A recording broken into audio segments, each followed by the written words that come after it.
రే bit, ఎప్పుడు చూడు ఆ ఫేస్బుక్ లో ఏదో ఒకటి చూస్తూ ఉంటావు. దానివల్ల ఏమొస్తుందిరా? జీవితంలో బాగుపడాలంటే నీట్ గా చదువుకొని ఏదైనా సాధించాలి. అప్పుడే లైఫ్ హ్యాపీగా ఉంటుంది. నానా ఏం చెప్పావు నానా? ఇప్పుడే నువ్వు చెప్పింది ఫేస్బుక్ లో పెడతా. ఇలాంటి తింగర విషయాల వల్లే మొన్న ఎగ్జామ్ లో ఫెయిల్ అయ్యావు. ఎగ్జామ్ కి ఆప్షన్ నానా? ఎగ్జామ్ కి అబ్సెంట్ అయ్యావా? నీకు తెలివిందా అసలు? నేను కాదు నానా, నా ముందు కూర్చునేవాడు.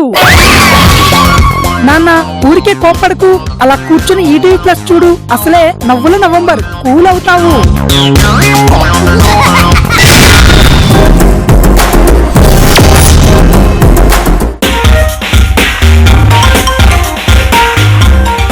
రే బిట్టు, ఇందాక మీ అమ్మ నేను గొడవ పడుతుంటే నువ్వు మీ అమ్మకి సపోర్ట్ చేస్తావా? నాకన్నా నీకు మీ అమ్మ అంటేనే ఇష్టం కదా? లేదు నాన్న, మీ ఇద్దరు నాకు సమానంగా ఇష్టం. ఓహో, ఇప్పుడు నేను ఊటీ వెళ్ళాను, మీ అమ్మ బెంగళూరు వెళ్ళింది, నువ్వెక్కడికి వెళ్తావు? బెంగళూరు నాన్న. చూసావా, నీకు మీ అమ్మ అంటేనే ఇష్టం అని అర్థమైంది. లేదు నాన్న, బెంగళూరు చాలా బాగుంటుందని విన్నా.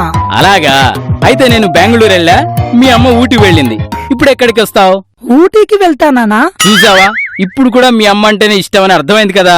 లేదు నాన్న, నేను ఆల్రెడీ బెంగళూరు చూసేసా కదా, ఊటీ వెళ్తున్నా. నాన్న, నువ్వు అమ్మతో గొడవ పడినప్పుడల్లా ఇలానే మాట్లాడతావు గాని, మీ ఇద్దరు మధ్య గొడవలు తగ్గాలంటే కాసేపు ఈటీవీ ప్లస్ చూసుకుని నవ్వుకోండి. అసలే నవ్వుల నవంబర్.